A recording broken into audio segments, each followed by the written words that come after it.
سڵاوتان لێ ببینەرانی خۆشەویست بانیتان باش پرۆفیسۆر دکتۆر نزار محەممەدم لەگەڵا پسپۆری نەخۆشی و گرفتە دەرونیەکانە ئەمڕۆ باسی نەخۆشی ئەڵزایمەرەکەین بزانین چییە چۆن دروستە بێ لە کێیا زۆرە نیشانەکانی چین دکتۆر سڵاوت لێ ببانیت باش بە خێراتی سڵاو لێەوە و لە بینەرەکانیشتان زۆر سپاس سپاس بۆ بەڕێزت ئەڵزایمەر چۆنە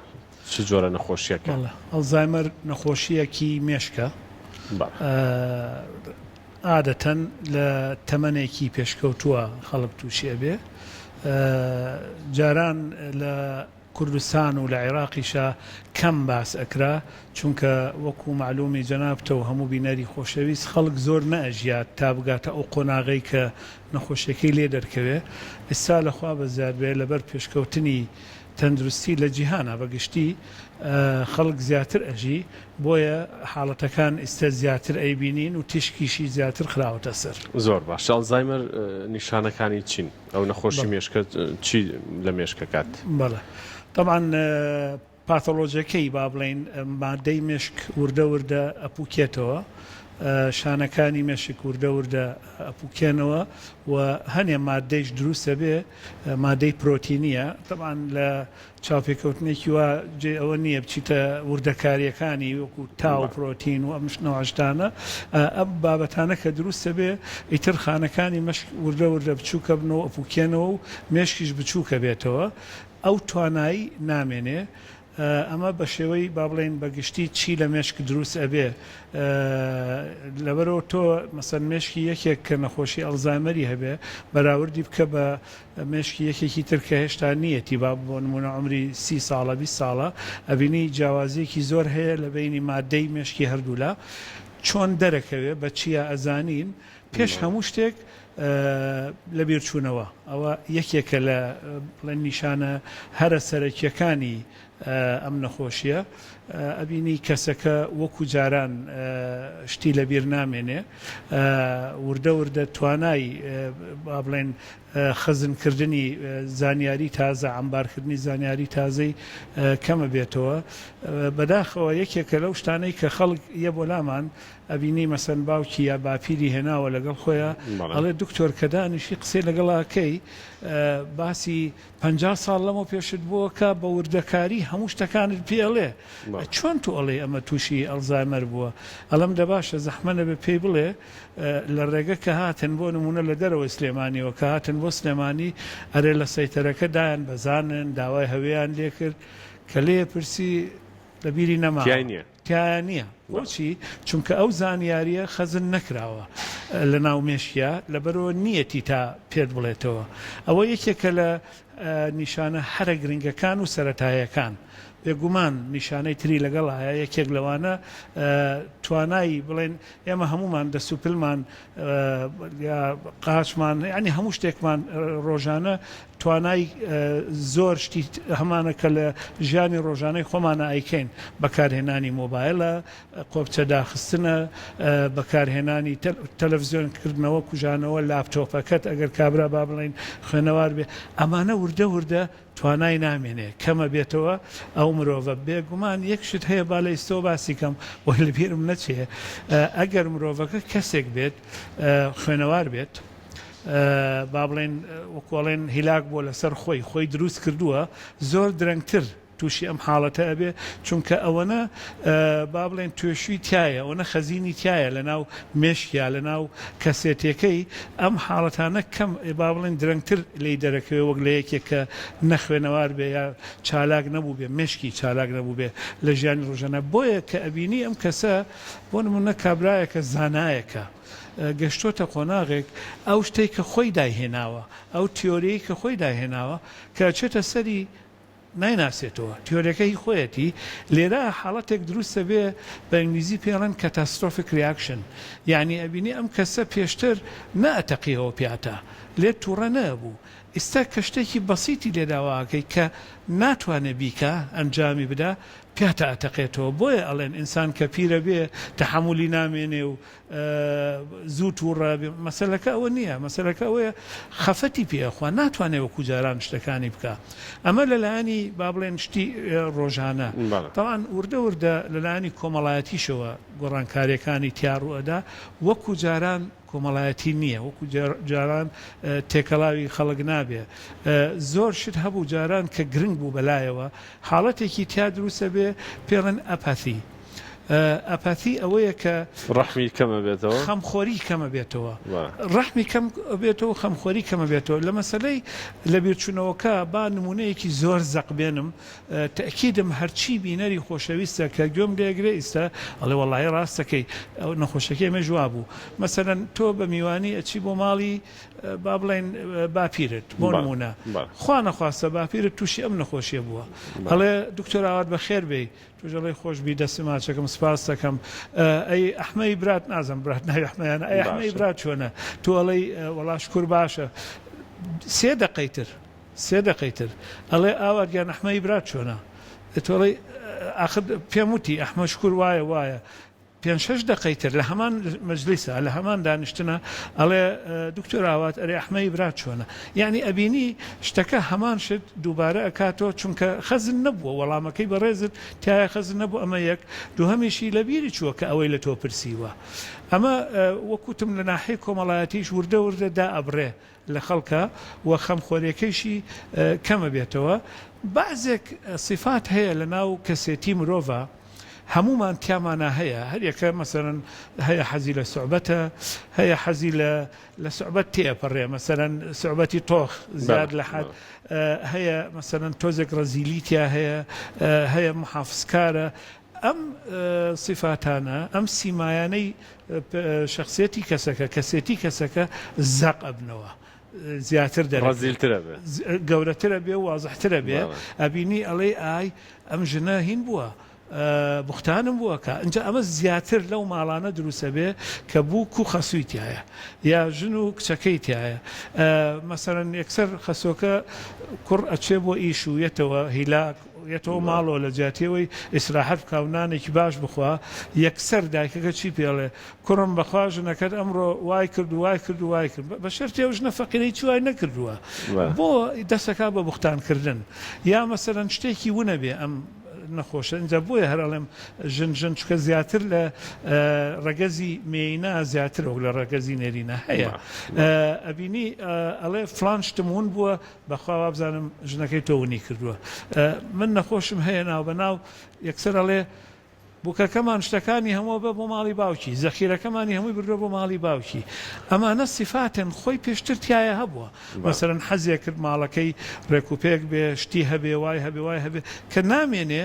چییە کە یەکسەر بوختان بۆ دەوروبەرەکەی خۆیەکە زۆر باشە دکتۆر راپۆرتێکمان هەیە لەسەر نەخۆشی ئەڵزایمەر سەیرەوەکەن لەگەڵ بینەرانەوە گەڕێنەوە لای بەڕێزیش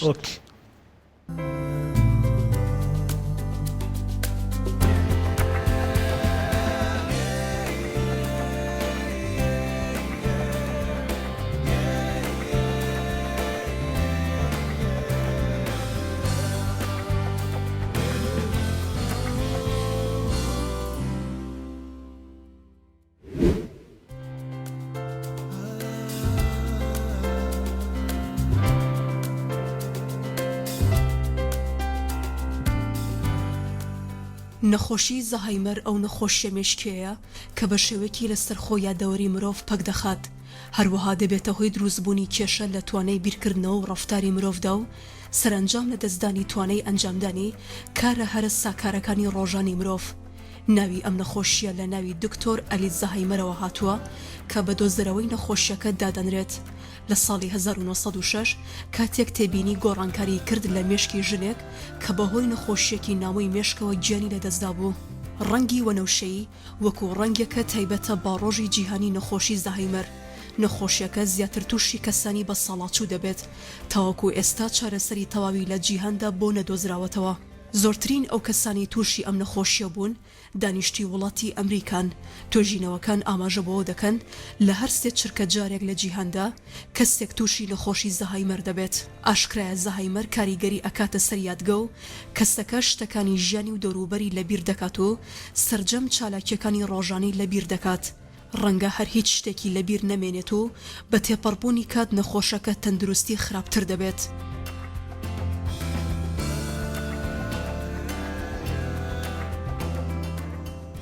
زەهایمەر کار دەکاتە سەر مێشک و زۆربەی خانەکانی مێشک بەرەو لە ناوچوون دەبات. تاوەکو خانەکانی مێشک لە ناو بچن باری تەندروستی نەخۆشەکە خراپتر دەبێت. نەخۆشیان کەسی توش بوو زیاتر لە ڕابردوودا دەژی. لە نیشانە باوەکانی ئەم نەخۆشیە کەسەکە لە سەرەتادا تووشی تێکچوونی دەرونی دەبێت و زۆر بە زوویی تووڕە دەبێت. ناتوانێت بە ئاسانی کەسەکان و شوێنەکان بناسێتەوە و سەختی کارکردنی ڕۆژانەی و شێواوی لە قسەکردنیدا. شارەزایان ئاماژە بە چەند جۆرێک لە خواردن دەکەن کە مەترسی توشبوون بە زەهایمەر کەم دەکاتەوە، وەکو خواردنی ماسی دەریایی و خواردنی سەوزەوات. بابەتی چارەسات وەکو تۆوی کەتان و گوێز و زەیتی زەیتونی ئەسڵی. بێگومان میوەکانی ترێ، توش، شووتی و هەنار و پرتەقاڵ و گێلاس یارمەتی دەرن لە کەمکردنەوەی مەترسی توشبوون بە زەهایمەر. پسپۆڕان هۆشداری دەدەن لە زۆر نەخواردنی خواردنە سوورەوەکراوەکان و خواردنی شیرینی و زۆر بەکارنەهێنانی خوێ لە خواردنەکاندا، بەڵکو زیاتر گرنگی بدرێت بە خواردنەوەی شۆربا و چاو شەربەت بۆ ئەوەی جەستە لە وشک بوون بپارێزێت.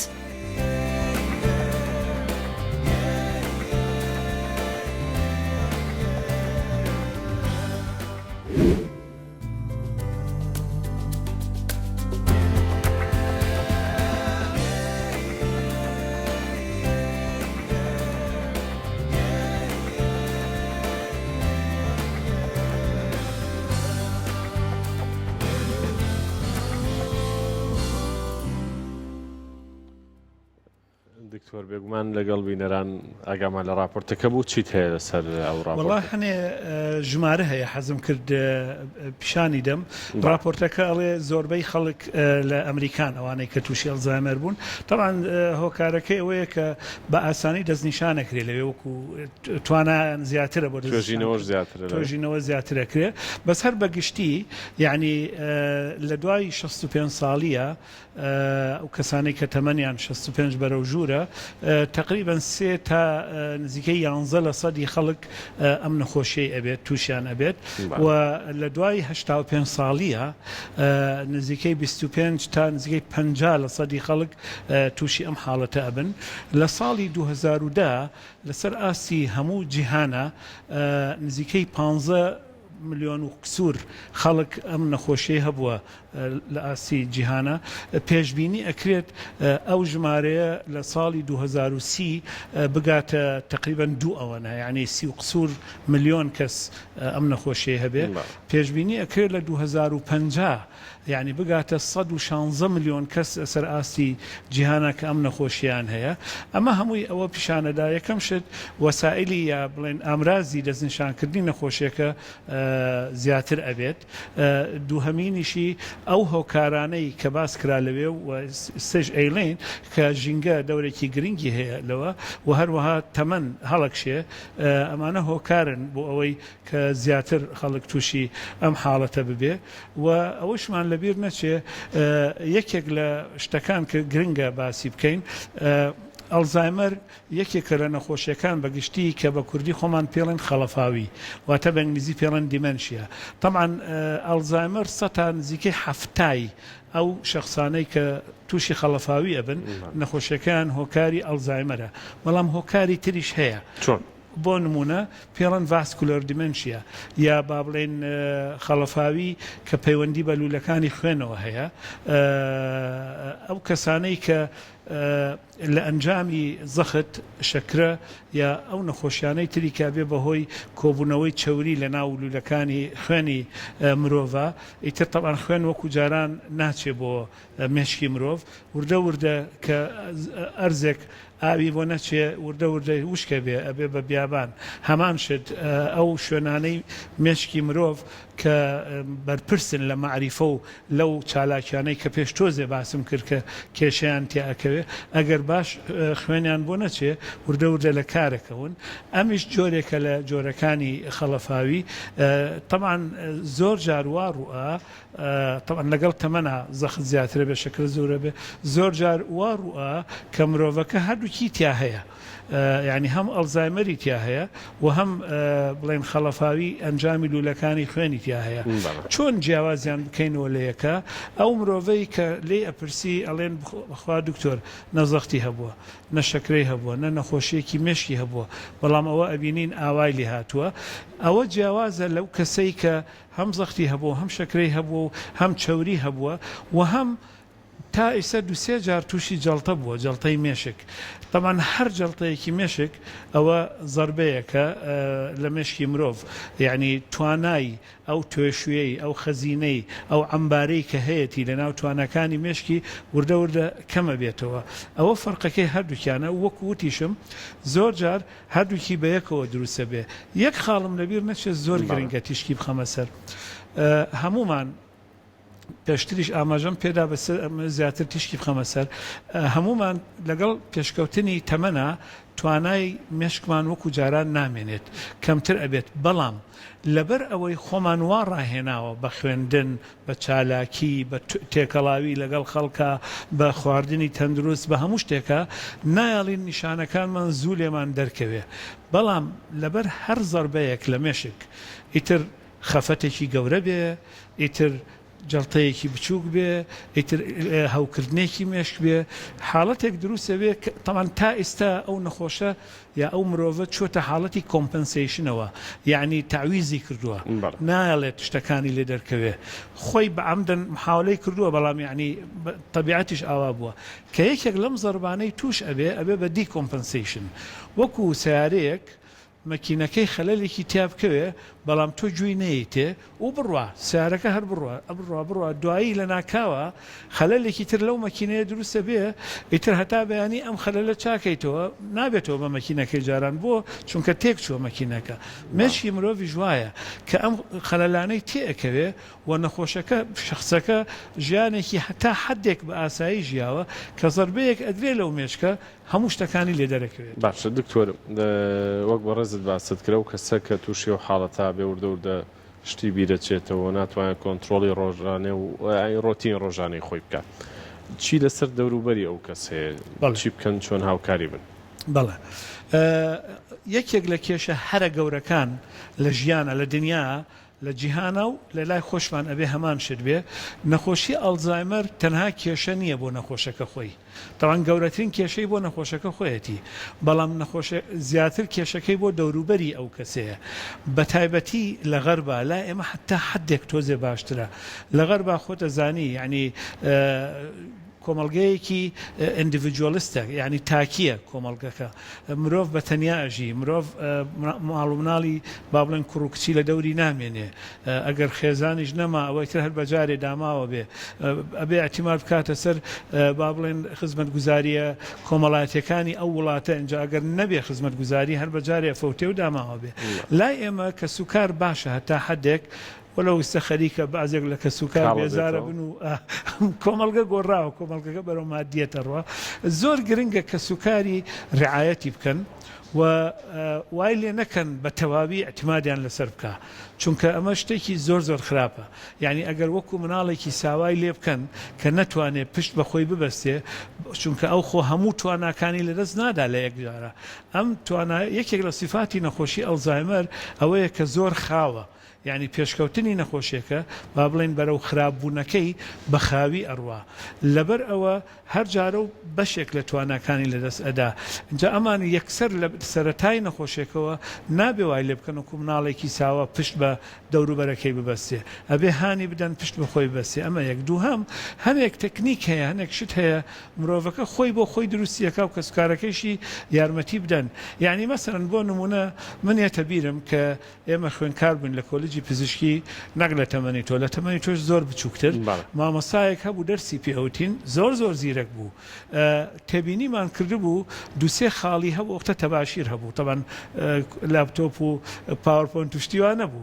دوسێ شتی لەسەر هینەکەی ئەنووسی لەسەر دەستی خۆی بە تەباشیرەکە لە کاتی قسەکردنا سەری ناودەستی خۆیە کرد یعنی ئەمە تەکنیکێکە مرۆڤەکە ئەتوانێت ئێستا بابی نووسێت لەسەر وەرەقەیەک ئێستا با بەعزەشت دابنێ وەکو علاماتی دالە بۆی کە چووە دەرەوە ماڵی خۆی بکەوێتەوە بیر ون نەبێت کە نەخۆشیەکە پێش ئەکەوێ وردە وردە ئیتر وای لێت ون نەبێت ئەچێتە دەرەوە نازانێ چۆن بێتەوە یا مەسەرەن ئەچێتە دەرەوە لە باتێ بچێ بۆ بازار یەکێک لەسەر جادە ئەبینێ ئەڵێت خوا ماڵی باوکم لەکوێیە باوکیشی ڕەنگە 40 ساڵیش بێ نەما بێ اینجا لەبەرەوە دەوروبەرەکەی ئەبێ ئاگان لێ بێ ئەبێ هەوڵ بدەن کە خزمەتی بکەن بەڵام وای لێ نەکەن کە بە تەواوی اعتیمادی کولیان لەسەر بکات. دکتۆر نزار سپاسی بەڕێستەکەین سپاس بۆ زانیارە وردانە و بێ دەکەین هەموو لایەک ساخ و سەلامەت بن بە دوور بن لە بیرچوونەوە تا بەرنامەیشتر خواتان لەگەڵ.